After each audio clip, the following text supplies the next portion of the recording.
grey, haughtiest of the haughty, chillest of the chill, austere, forbidding, and stamped with that particular desolation attaching to all houses that had been long untenanted, it reigned above the other dwellings.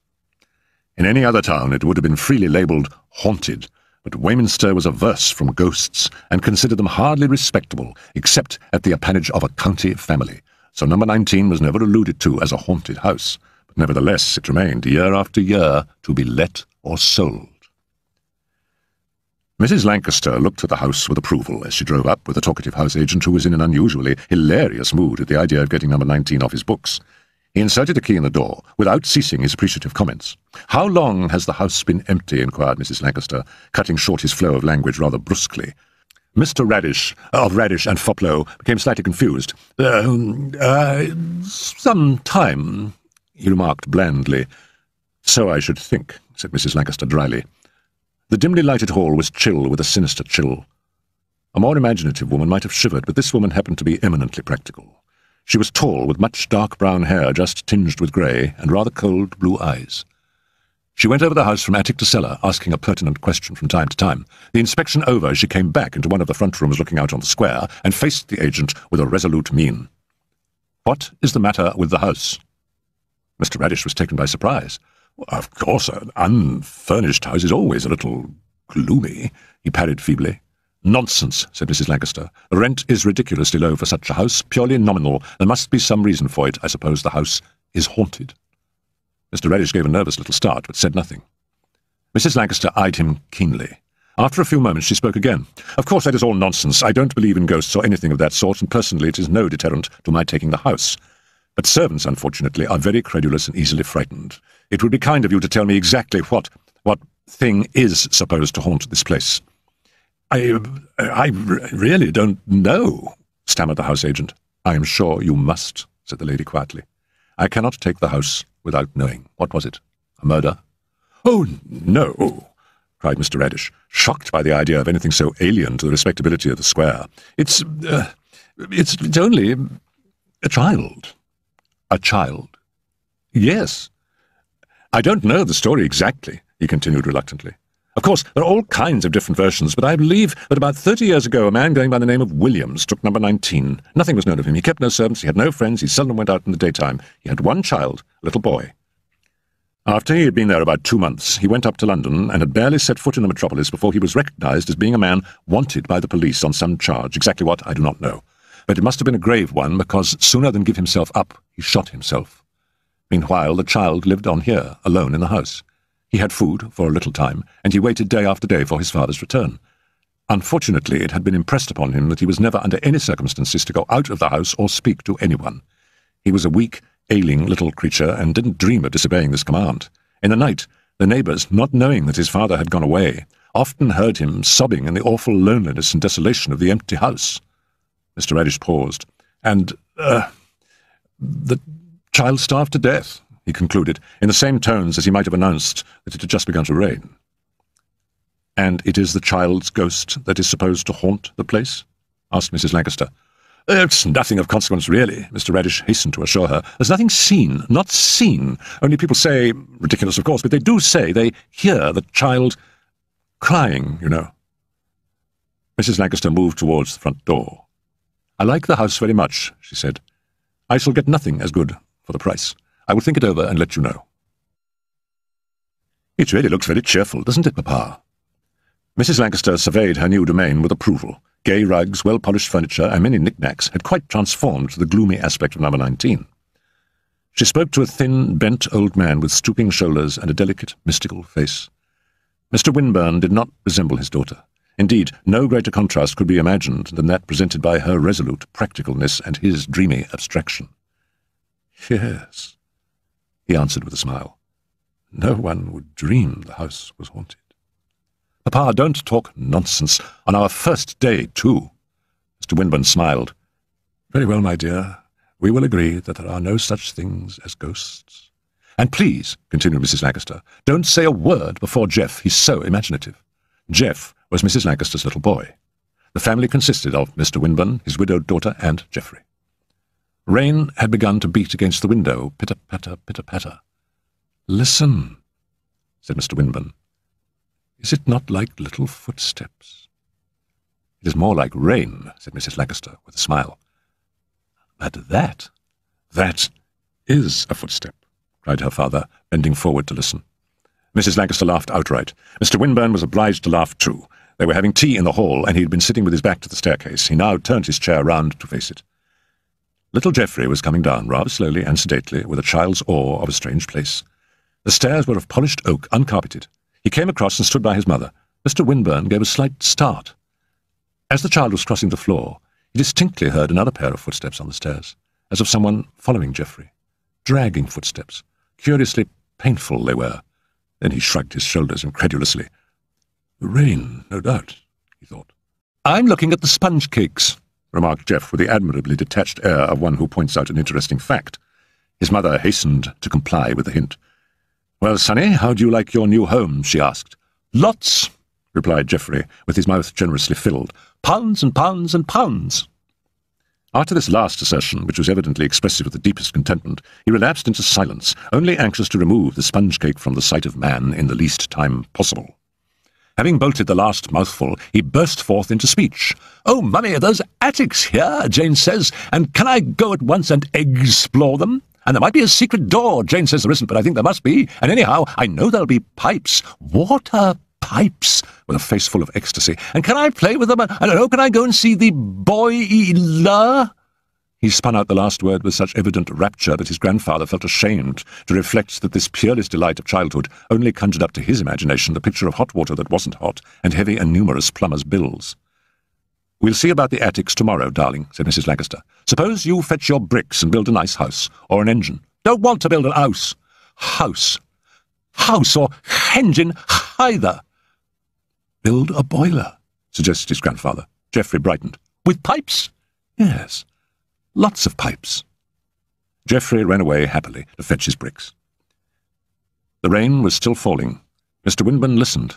Yes, it must have been the rain he had heard, but it did sound like footsteps. He had a queer dream that night.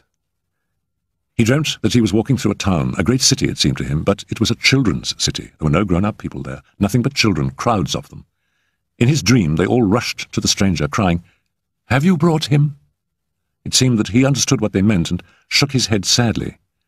When they saw this, the children turned away and began to cry, sobbing bitterly.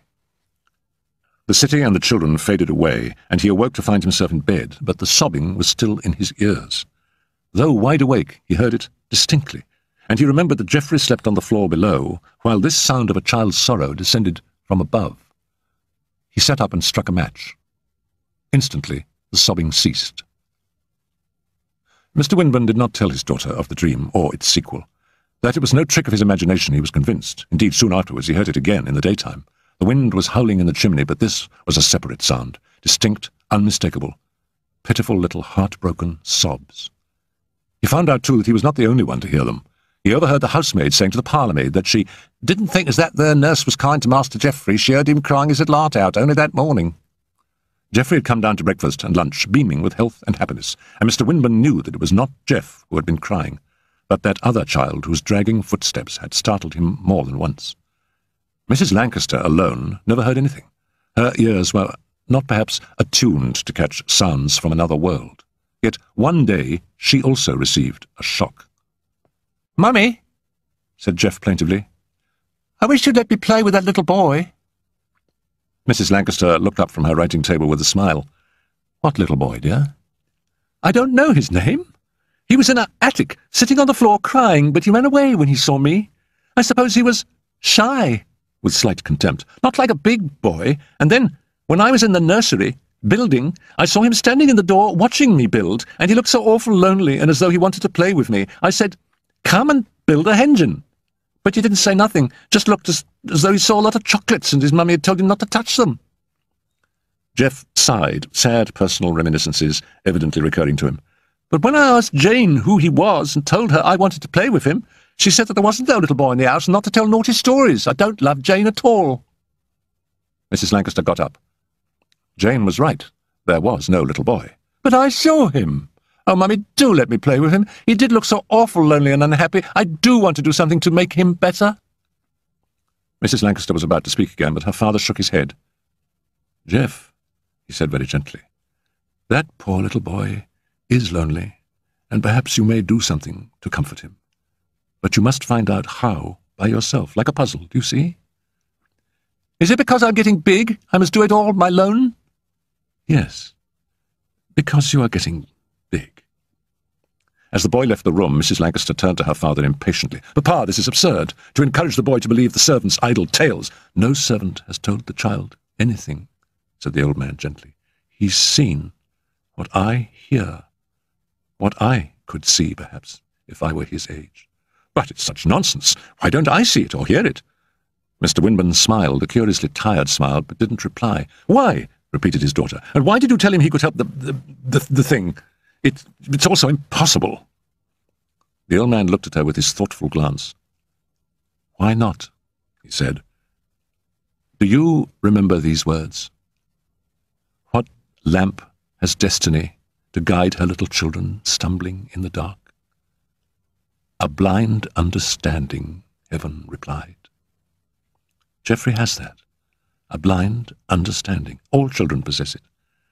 It is only as we grow older that we lose it, that we cast it away from us.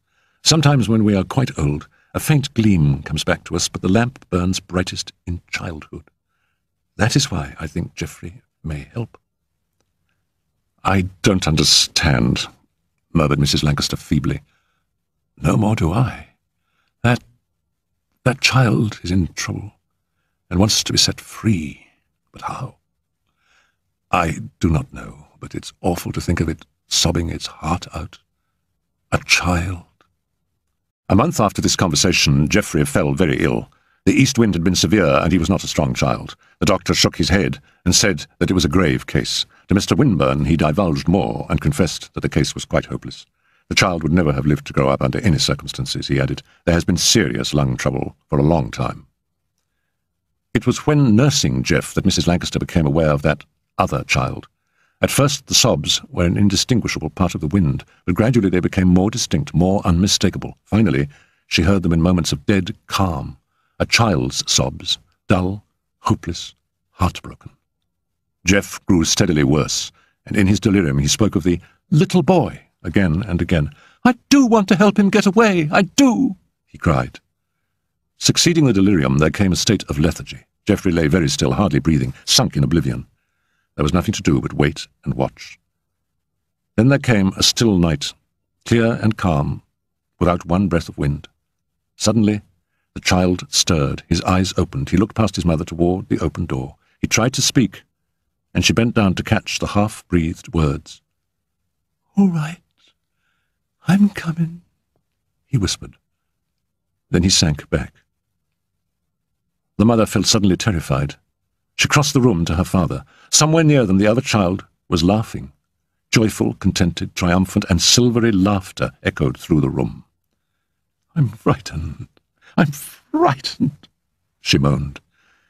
He put his arm round her protectingly. A sudden gust of wind made them both start, but it passed swiftly and left the air quiet as before. The laughter had ceased, and there crept to them a faint sound, so faint as hardly to be heard, but growing louder till they could distinguish it. Footsteps, light footsteps, swiftly departing. Pitter, patter, pitter, patter, they ran, those well-known halting little feet. Yet, surely, now, other footsteps suddenly mingled with them, moving with a quicker and a lighter tread. With one accord, they hastened to the door. Down, down, down past the door, close to them, pitter, patter, went the unseen feet of the little children together. Mrs. Lancaster looked up wildly. There are 2 of them. 2. Grey with sudden fear, she turned towards the cot in the corner, but her father restrained her gently and pointed away. There, he said simply. Pitter-patter, fainter and fainter, and then silence.